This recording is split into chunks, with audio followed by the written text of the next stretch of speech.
المجالس، ولا أحد يعرف يعني لمصلحة من تدميرها. المجالس القومية المتخصصة في اللجنة اللي هي كانت اللجنة التأسيسية لصياغة الدستور أيام الرئيس المعزول محمد مرسي، الناس صرخت كتيرة جدا جدا، والمجالس القومية المتخصصة شكلت لجنة قابلت الرئيس محمد مرسي، والناس قالت إن إحنا عايزين المجالس القومية المتخصصة ينص عليها على الدستور اللي هو كان دستور 2013، وبالرغم من ذلك لم ينص عليها في الدستور.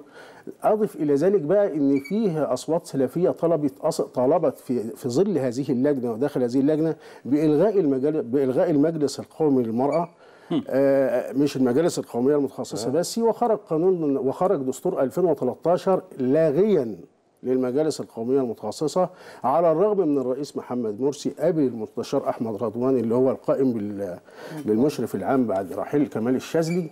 حاجات غريبة بتحصل.